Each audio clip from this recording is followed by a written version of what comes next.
To another video, guys. It's your boy Ju, and starting this video off, you already know what we're doing by the title and thumbnail, but I figured I would give you a walk around of all the parts I have for my 350Z. Whoa, it just got really dark out of nowhere. But anyways, let's go ahead and dive right in. I hope you guys are all doing well. I am doing great. Let's see what we got.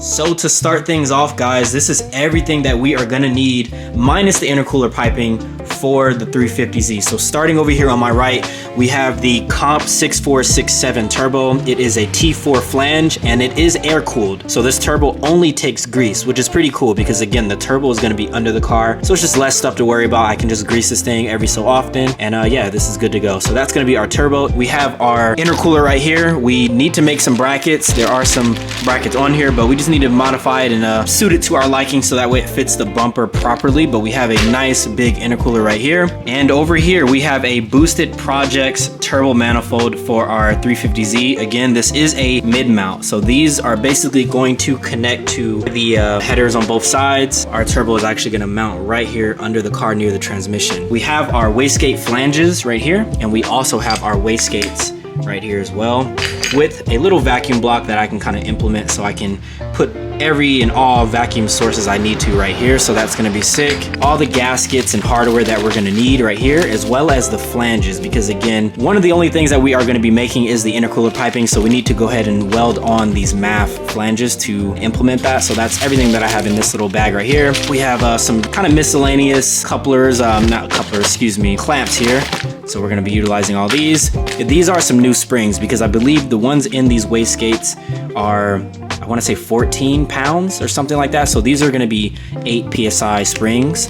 So we're gonna need to swap those in. And we have the bezel kind of adapters here, which will allow us to mount the gauges in the car, which is really sick. We're gonna get into that here in a second, but that's gonna be really, really nice. I'll show you guys that here in a bit. And then lastly, right here, we have our, I would say down pipe. It's really like a down pipe and a mid pipe kind of mixed together just because of this setup. But basically the back of this actually on this side is gonna mount to the turbo, and then coming off of that all the way back is gonna go to the Tome exhaust. So this is everything we need minus the intercooler piping. We are getting the intercooler piping a little bit later this week, but right now what I'm actually getting ready to get into, I'm getting ready to kind of disassemble this interior a little bit. So this whole center section right here that you guys see with these gauges, I'm no longer gonna have those OEM gauges. So get a good look and good glance at that, because it's no longer gonna have that. We are gonna have our gauges in here, which I kind of actually skipped over.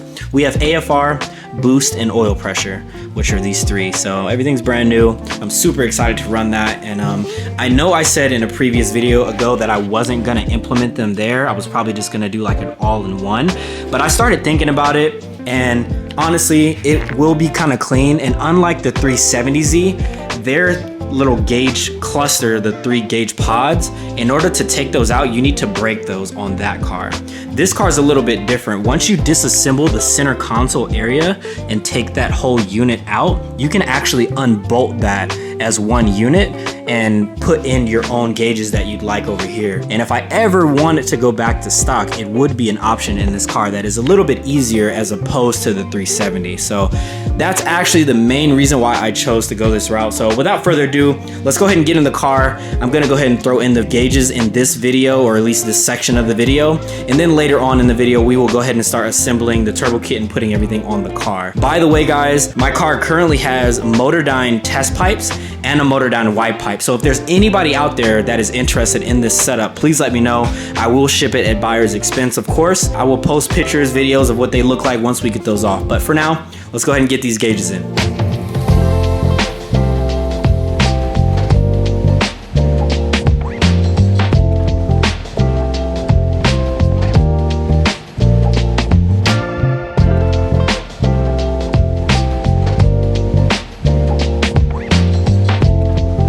So just getting into the car, disassembling this whole center section is actually fairly easy. I'm not really gonna show that process just because I feel like there's enough videos on YouTube for that, but for the sake of my video, you do need to take off the shifter, unscrew this. You're gonna basically pop this bezel up, this whole unit right here, and there's basically screws on the bottom and actually in here as well. There's screws all in here.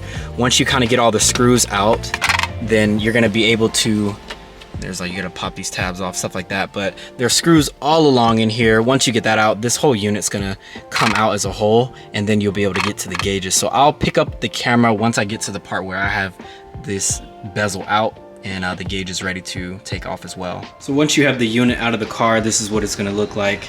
As you can see, it's this entire compartment. You have some bolts here, some bolts here, and also when you open this up, as I mentioned earlier, you'll have some that are like deep in there. You can actually see them.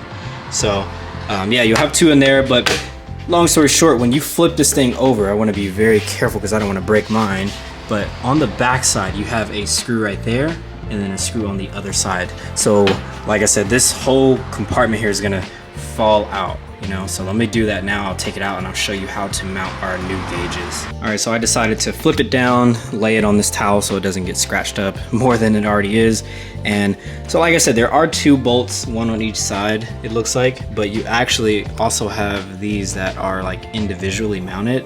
So you actually need to take off everything here, and then again, this thing is gonna slide out. So I'll show you how our gauges go in a second. Got the gauges out. It's a bit weird. You don't have to take those out. You can actually just take off the 2 screws on the side, and then this thing comes out. This is what it looks like right here. So again, it's one complete unit, and I really like that they did this for this, because again, I could always convert this back to stock if I wanted to. So that's sick. And I have the gauges right here in the order of what I want them in. So the first one on the left closest to me is gonna be AFR, because that's super important. You should definitely know how your car is running as far as that. I have boost next, just because that's also a super important one. AFR and boost go hand in hand. You wanna know, how much PSI you're running, or if you have any vacuum leaks or anything like that. And then lastly, oil pressure. Not that this is like any least important, it's just, I don't know, these 2 I want more so in my face as opposed to that one, but yeah, I'm gonna have that one last. So these are all the gauges that I'm gonna run. So right now, let me go ahead and unbox them one by one and figure out the orientation of how this is gonna be. But just to kind of give you an idea, I think it's gonna go kind of something like that. So this is gonna be used to hold the gauge up, and it won't be moving around and whatnot. I just have to figure out if it goes this way or the other way, which it probably goes this way, it looks like. So let me figure that out right now. Aha, so companies are so smart, bro.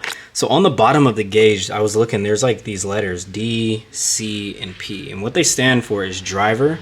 So obviously I have this thing kind of upside down, but this is the driver one. This is gonna be closest to me, so that would be driver. This one's a bit wider. And this one is the center. It's a little bit closer in, and then you have the passenger, which they're all a bit different, because I had this one originally here and it wasn't lining up. But once I kind of figure that out, they line up exactly. So if you ever buy these, make sure you follow the orientation, and then you should be good to go. So what I'm gonna do, I'm gonna unbolt these bolts and just do them one at a time and get them situated, and I'll show you what they look like when I'm done. Alrighty guys, we have all of the gauges in. The only weird thing is one of these, so basically I have 3 AEM gauges, correct? 2 of these gauges are AEM Classic, so they're the older style, and I'll show you what I mean when I flip this over. One of them is the X series, so basically it doesn't have as long of a back, and you can see that. And with that being said, I was actually unable to utilize one of the brackets for that, just because it had nothing to grab onto. So I'm just gonna keep this as an extra, but I did make it work because it does have the clamp, and it is clamping against the housing, so the gauge isn't gonna fall out. But that was the only thing that was a little different. So now let me try to flip this thing over one-handed here. Now that I have it flipped over, you guys can see that 2 of the gauges, so AFR and boost, are the same kind of style. They're the smaller letters and numbers and whatnot.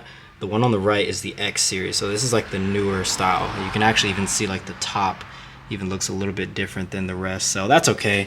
The only reason why I got this one, the X series, is just because the other 2 were out of stock as far as the oil pressure, but it's gonna be all right. And honestly, I'd rather have that one bigger anyway, because I would need to know what's going on. But yeah, we have all that situated. So now comes the fun part of not even just putting this back in, but we have to snake all of the wires. That's the only thing I don't like about running all these individual gauges. You have so much wiring and stuff like that, but it's not gonna be too bad, so I don't wanna make it harder or sound harder than it actually is. This is all for the AFR gauge. You're just gonna have your power ground kind of thing, signal power that is. I'll get into that once we get into the car. You obviously have your Bosch sensor, so this is kind of like the O2 sensor, if you will, which is going to be in here. I'm not going to put this in yet, but that's that. Over here for boost, we have same thing, power ground, which is one of them here, and then the other one is really just going to be kind of like a vacuum port kind of line, if you will. So there's going to be a sensor on the car, which is going to plug into that, and yeah, we're going to be able to read vacuum and stuff like that, boost. So that's pretty easy. And then lastly, we have oil pressure. So same thing, same kind of concept. You have power ground coming off of this, as well as a sensor. So this is going to go to a oil sandwich plate adapter, which looks kind of like this here. So your oil filter is going to go on there, and on one of these bungs, you're going to basically put in the pressure sensor, and that will give you the reading of what your oil pressure is. So I'm just going to kind of get everything wired up. I'm not going to actually install any of these sensors because we're not putting on the turbo kit as of right now. My job today is just to basically get them in here, which I did, and get them wired up so that way when I flick the key on, they do turn on. So let me go ahead and show you what else we'll need inside the car. All right, so it looks like an absolute mess in here, and yeah, it's not gonna stay like that because obviously we have to put everything back. I'm gonna zip tie stuff, but basically what I did, there are red wires that are coming off of these kind of like pigtails, right, that plug into the harness. Just to show you, for example, you know, this is the back of it that's gonna go into the gauge. On the inside, again, the end of it, you're gonna have these little pigtails, these little things, these leads that you can wire into whatever you want. So I went ahead and printed off the diagram here, and per their sheet, it looks like the red wire that's coming off of their harness is gonna be needing switched 12 volts. So what I did is I grabbed the 12 volt switch off of this connector, which is the one that plugged into the factory gauge. It's gonna be the green and yellow wire. So green and yellow, it looks like it's wire number 3 from the top right here. So I cut it. I did put a fuse in here just because in case anything happens, you'd want the fuse to blow and not anything happen to your gauges. And also you do want to use a 5 amp. I didn't have a 5 amp, so I used a 7.5, so should be good enough. But I put a fuse in between there, put all the red wires to that. On the other side, you have a black wire. So there's only 2 wires that you need to wire in. Black wire is going to be power ground. So what I'm going to do, I put them all onto this little terminal, ring terminal here. I was trying to get this one off that's right here, but I don't know who put this thing on. It's super tight. So there's actually a bolt back here that I'm going to go ahead and bolt that to. And after that, I'm going to plug in the gauges, kind of tie everything up, you know, get it nice and neat, and put everything back here and go ahead and test it so that way we can make sure that everything works. And yeah, once we verify that, then we're good to go. So I will catch you guys back once we are fully finished. But yeah, save this, go ahead and screenshot this because you are going to need this.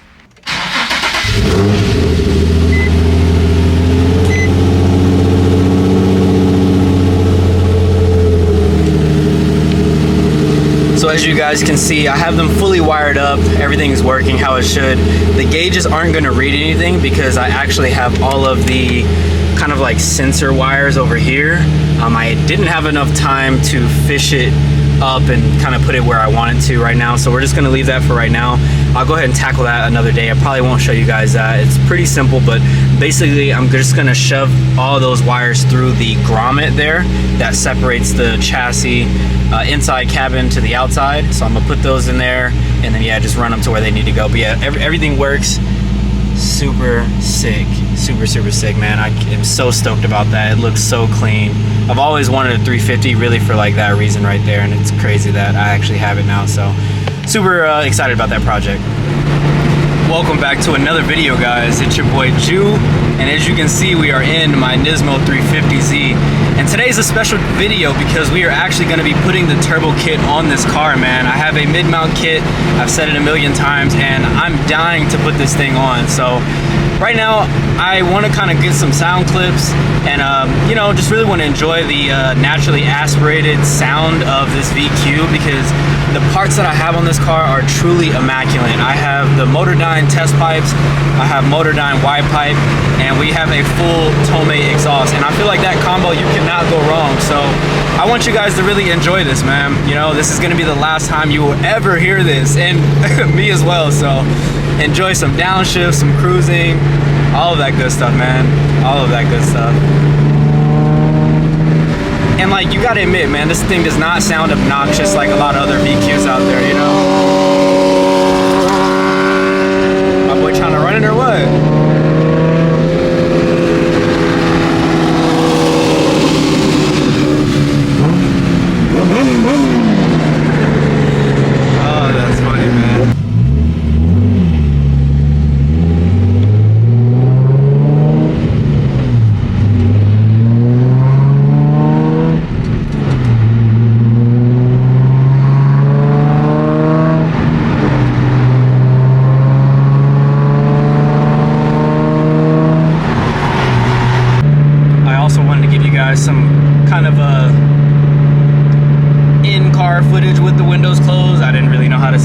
But yeah, so with the windows closed in 6th gear right now, this is kind of what it sounds like. It's a bit drony. I think the turbo will really do a good job on like muffling that. But yeah, this is how it sounds off the gas here fully, and then pushing the gas down. You definitely can hear how like drony that is and almost annoying that is. And that's crazy. Look at that. It's a cop over there pulling over a FRS BRZ. Sheesh. So anyways, yeah, we're gonna have a safe and good drive up here, and we'll be on our way. Catch you guys in a bit.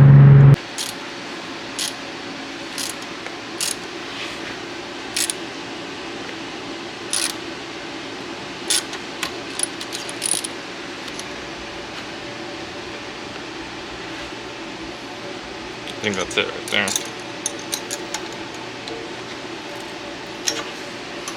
Yep. Guys, I feel super horrible because we literally did not film a single thing, but the reason why is because we basically did this turbo kit and made this turbo kit within 3 days, really 2.5 days.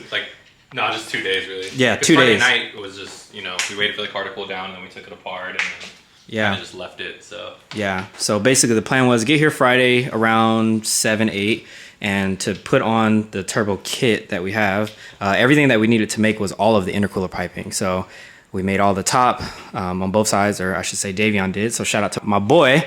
And yeah, this pipe down here is super intricate. It goes like all the way under, but I do want to take you guys under here so you can kind of see how it looks. So just looking straight back at the trans and exhaust there, so you can see exhaust comes up right here to the back of the turbo. And then this is our like crossover pipe and everything. So it's just super intricate. You have both the wastegates down there, one on that side and one right here. And if I flip around, you can kind of see the intercooler piping just kind of goes in here. And it's pretty crazy like how it's ran, you know. I won't even really be able to show you guys that well. But yeah, we are fully done, man. Fully done. So let me get back up top. Oh, also we added an oil cooler too, so that's sick. But yeah, let me get back up top and we'll talk about everything we did. So as Davion's lowering the car, we're gonna throw on the bumper and everything like that. And this car is pretty much good to go. But basically, when I came here, what I brought Davion was an intercooler. I brought him the turbo crossover pipe and the turbo in a down pipe, we'll call it. It's just basically a pipe that goes from the back of the turbo to the exhaust. We did run into, I would say, a lot of issues actually. 99.9% of it was clearance. Well, yeah, clearance. But the stud for the... Yeah, so basically the first thing that we ran into, we took everything off. Oh, by the way, actually, guys, if you guys are interested, I have a Motordyne test pipes. So these are Motordyne test pipes. You can see little brand logo over here. They actually have the O2s because I'm not running them. So if you guys do want them, I can include that for a price. So let me know. And we also have a Motordyne Y pipe as well. So I will be selling both of these for $1,500. Yeah, taking those off. So we got those off actually really, really easy. That was surprising. Once we got all that off, when we tried to install the crossover pipe to the headers on there, there's a stud. If you guys are familiar, there's like a 3-bolt design that, you know, your test pipes bolt up to, and there's a stud up there. And basically that stud, we had to remove that in order to get the new crossover pipe on, and the stud would like not come out, bro. Davion and I were trying to everything that we could, and we just literally could not get it out. So it took us a while to get it out. I'd probably say what, like an hour, honestly, hour and a half, you know, getting both of those out. So once we got those out, that was a big hurdle. I think we ended up putting the crossover pipe on successfully. After that, the next thing that we had an issue with was the turbo manifold, or the crossover pipe, where the threads were messed up. So we had to retap that, you know, retrace it, drill it out, just a whole mess, right? That took probably another hour and a half, whatever. And keep in mind, guys, we live in Southern California. We're right here, honestly, in the middle of the desert. Well, right now. Yeah, in our location right now. But yeah, it's literally middle of nowhere. Probably like, I'd probably say it got up to like 100-something degrees in this garage. So it's 110 in the garage, and then it was like 98 outside. Yeah, so you know, you guys can imagine it's very, very hot. It's crazy. Yeah, we finally got the stud out. We finally, you know, retraced and retapped the crossover pipe. We got all that on. The next issue that we had, you know, eventually once we started running all the intercooler piping and figuring all that out, because again, Davion made all of this. So we made all the intercooler piping based off of like 2 images.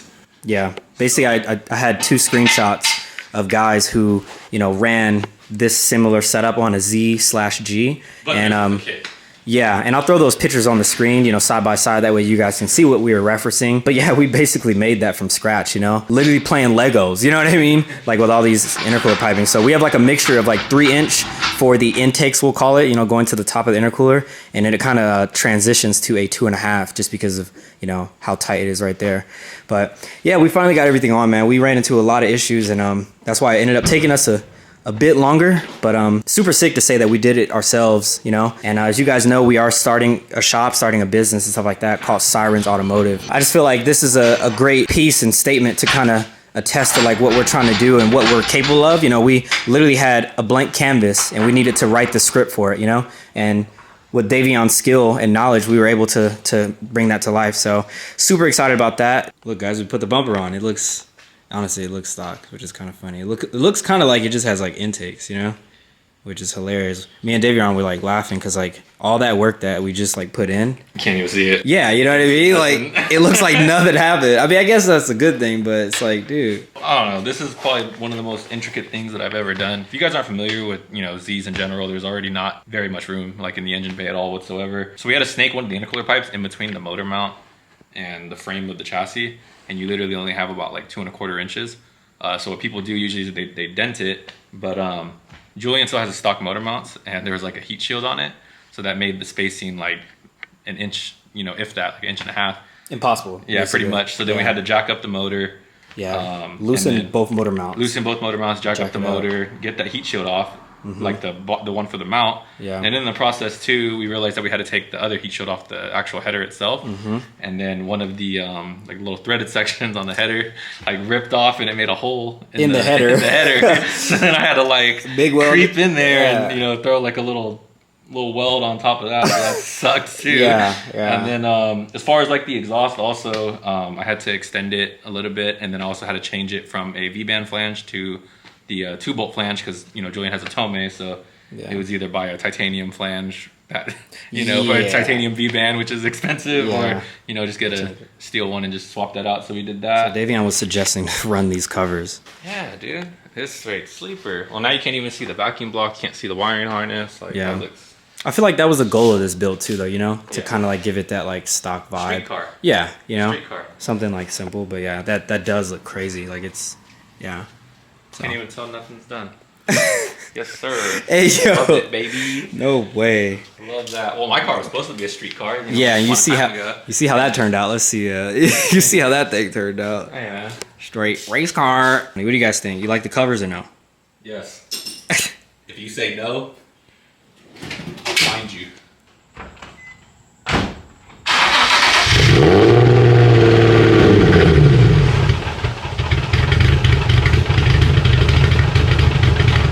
Next day.